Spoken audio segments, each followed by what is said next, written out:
పరమగీతంలో 5వ అధ్యాయము 2-7. నా సహోదరి, నా ప్రియులారా, నా పావురమా, నిష్కలంకురాలా ఆలకింపుము. నా తల మంచుకు తడిసినది, నా వెంట్రుకలు రాత్రి కురియు చినుకులకు తడిసినవి. నాకు తలుపు తీయమనుచు నా ప్రియుడు వాకిలి తట్టుచున్నాడు. నేను వస్త్రం తీసివేసి తిని, నేను మరలా దాన్ని ధరింపనేలా? నా పాదములు కడుక్కొంటిని, నేను మరలా వాటిని మురికి చేయనేలా?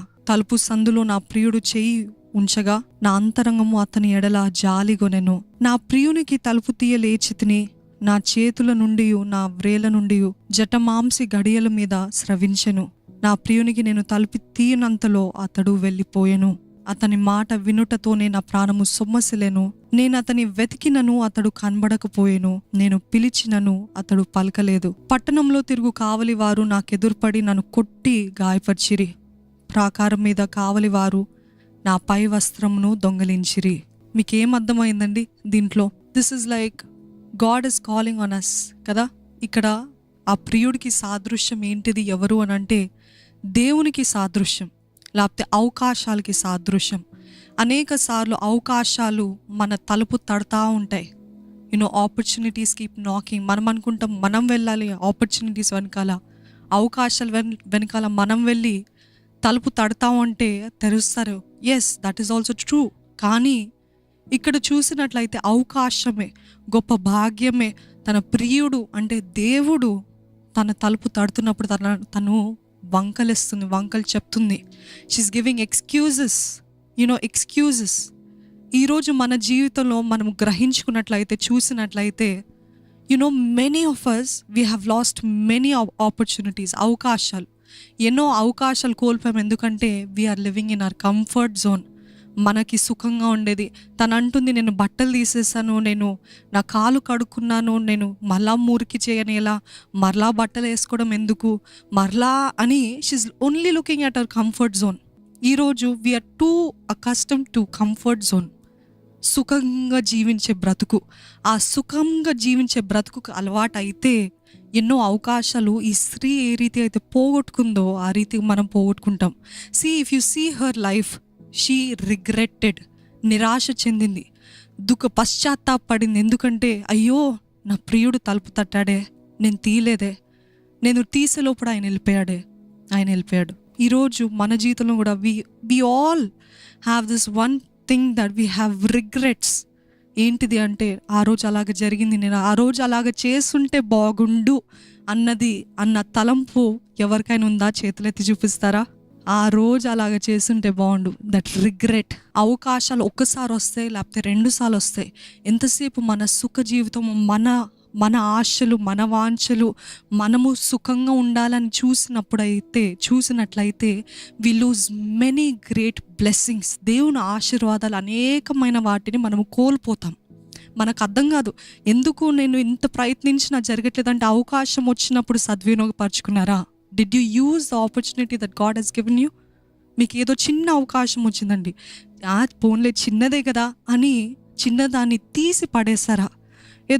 ఏదో చనువుగా తీసి పడేస్తారా? ఇది అక్కర్లేదులే, హూ కేర్స్ అన్నట్టు అటువంటి యాటిట్యూడ్ తోటి, అటువంటి భావంతో ఉన్నారా? Despise not the small beginnings. అంటే చిన్న ప్రారంభాన్ని విసర్జించద్దు, తృణీకరించద్దు, చనువు చేయొద్దు అని వాక్యం తెలియజేస్తుంది. ఈరోజు చిన్నవి మీరు అనుకుంటారు, నా కుటుంబంలో నాది చిన్న పాత్రనే, లేకపోతే నా ఉద్యోగంలో నాది చిన్న పాత్రనే, నేను ఉన్న చోట నాది చిన్న పాత్రనే. But God is saying be faithful in that. దాంట్లో నమ్మకంగా ఉండండి. దాంట్లో నుండి ఎన్నో గొప్ప అవకాశాలు వస్తాయి. గమనిస్తున్నారండి, రూత్ నయోమిని చూసినట్లయితే షీ కుడ్ హ్యావ్ గాన్. తను అనుకుంటే తన దేశానికి, తన స్వజనులకి తిరిగి వెళ్ళొచ్చు. But when she went with her mother in law, తన అత్తగారితోటి వెళ్ళినప్పుడు ఆపర్చునిటీస్ ఓపెన్, అవకాశాలు తెరవబడ్డాయి. ఏంటి, నేనేం చేయగలుగుతాను మా అత్తగారితోటి? తను ఏమి ఇవ్వగలుగుతుంది? తనే ముసలితనంలో ఉంది, తనకి నేను ఇంకా సహాయపడాలా? ఈ నేటి స్త్రీలైతే, యవనస్త్రాలైతే అలానే అనుకుంటాం కదండి. What benefit do I have? నాకేం లాభం ఉంది అని అనుకుంటున్నాము. కానీ ఎక్కడైతే మీరు లాభం లేదు, అవకాశం లేదనుకుంటారో అక్కడి నుండి దేవుడు అవకాశాన్ని, మార్గాన్ని తెరుస్తాడంట. Hallelujah. Don't think that this is small. ఇది చిన్నదే, ఇది పర్వాలేదులే, ఇది ఎవరు చూడరులే. But God is seeing. ఆ రూత్ ఆ రోజు చేయకపోయి ఉంటే, వెళ్ళకపోయి ఉంటే, నమ్మకంగా లేకపోయి ఉంటే, Jesus ancestors was Ruth, Boaz Ruth.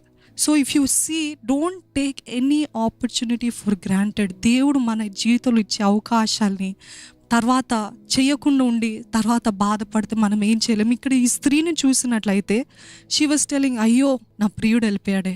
తర్వాత చెప్పింది, తర్వాత వెతికిందంట. అప్పుడు తన తలుపు తెరిచింది. బయట వీధుల్లోకి వెళ్తే ఏం జరిగిందంట, అందరూ వాచ్మెన్, కావలి కాసేవారు తనని కొట్టారంట, తన బట్టల్ని చింపేశారంట. What does that mean? ఏంటి దానికి అర్థము అని అంటే, ఎప్పుడైతే మనము దేవుడిచ్చే అవకాశాన్ని సద్వినియోగపరచుకోమో అప్పుడు అపవాది రెడీగా ఉంటాడంట. దేనికి? మన పైన అటాక్ చేయడానికి, మనల్ని నాశనం చేయడానికి, మనల్ని పాడు చేయడానికి. ఈరోజు దేవుడు అవకాశాలు తెరుస్తున్నప్పుడు అది చేయలేదనుకోండి, ఆహా నువ్వు నా చేతిలో దొరికావే, నువ్వు నా చేతిలో చిక్కావే అని వాడు సంతోషంగా మనల్ని నాశనం చేయాలని ప్రయత్నిస్తుంటాడంట. తను ఆ క్షణమే తలుపు తీసుంటే, తను ఆ క్షణమే ఆ ప్రియుడు తలుపు తట్టినప్పుడు తీసుంటే, no how beautiful it would have been. యాక్చువల్గా ఇది ఏంటిదంటే భార్య భర్త మధ్యలో జరిగే సంభాషణ. ఆ భర్త వచ్చి అడుగుతున్నప్పుడు తను తీయలేదు. తను అనుకుంది, నేను సుఖంగా ఉండాలి, నేను నా పాదాలని పాడు చేసుకోవద్దు, నేను ఇలాగుండాలి అలాగుండాలని. But by the time she realised, తను జాలి పడెను అని వాక్యం తెలియజేస్తుంది. But by the time she realised, అయ్యో నా భర్త మంచులో తడుస్తున్నాడే, అయ్యో నా ప్రియుడు ఎంతో వేదనలో ఉన్నాడే, ఎంతో కష్టంలో ఉన్నాడు, కాబట్టి ఇప్పుడు తీస్తాను అనే లోపడే తను వెళ్ళిపోయాడు, భర్త వెళ్ళిపోయాడు. ఆ భర్త వెళ్ళిపోయాడు. భర్త వెంట వెళ్ళి ఎలాగైనా ఆయనని మరలా పొందుకోవాలి, మరలా దక్కించుకోవాలి, మరలా రప్పించుకోవాలి ఇంటికి అని అనుకుంది. కానీ but by the time she went, all the people try to destroy her. తనను ఒక వేశ్యగా భావించి తన బట్టలు చింపేసి తనని నాశనం చేసి తనని కొట్టి ఎన్నో దెబ్బలతో గాయాలతో వచ్చింది. ఈరోజు దెబ్బలు, గాయాలు ఇవన్నీ ఎక్కడి నుండి వచ్చినాయి అంటే, we have open the door for the enemy. దేవుడు మనల్ని అడిగినప్పుడు, దేవుడు మనకు అవకాశం ఇచ్చినప్పుడు, దేవుడు మనకి ఎన్నో కార్యాలు జరిగిస్తున్నప్పుడు వీ డోంట్ సీ ఇట్. మన ఆత్మీయ నేత్రాలు తెరవబడ్డావు. ఇదిగో అవకాశం అంటే మీ అత్త ద్వారా, లేకపోతే మీ బాస్ ద్వారా అవకాశం, లేకపోతే చిన్న పనుల ద్వారా అవకాశం కూడా వస్తుందేమో. Are you really looking for opportunities? నిజంగా అవకాశాల కోసం వెతుకుతున్నారా? అది ఏ విషయంలోనే అవ్వనివ్వండి, అది ఎడ్యుకేషన్, విద్య విషయంలో కానివ్వండి, ఉద్యోగ విషయంలో అవ్వనివ్వండి, కుటుంబ విషయంలో, వివాహం విషయంలో, ఏ రీతి అయిన అవకాశాలు వస్తాయి. కానీ ఇది దేవుందా అని చూసే గ్రహింపు, ఇది దేవుని నుండి వచ్చిందా అని చూసే విచేక్షణ జ్ఞానము మనకుందా అని గ్రహించుకోవాలి. Do you have that? Or the enemy is ready మన అవకాశాల్ని దొంగలించడానికి, మన అవకాశాల్ని నాశనం చేయడానికి హీఈస్ రెడీ. అవకాశాలు ఎప్పుడు కూడా మనకి ఎదురుగున్నాయి. కానీ మీరు ఒకటి గమనించాలి, ఏంటంటే, is it an opportunity or an abstraction? ఇది దేవుని సన్నిధికి ఇది ఒక అవకాశమా, లేకపోతే ఇది ఒక ఆటంకమా? మీ దారిలో వచ్చేవన్నీ కూడా దేవునివే అనుకోవద్దు. దయచేసి ఇందాక చెప్పిన రీతిగా విచేక్షణ జ్ఞానం కావాలి.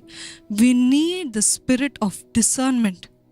విచేక్షణ జ్ఞానం ఏంటి? ఆ విచేక్షణ జ్ఞానం, ఇది అవకాశము దేవుని చిత్తానుసారమైందేనా, లేకపోతే ఇది దేవుని సన్నిధికి, దేవుని ఆలయానికి, లేకపోతే దేవునితో మాట్లాడటానికి, దేవుని చిత్తంలో ఉండటానికి ఇది ఆటంకమా? We have to see.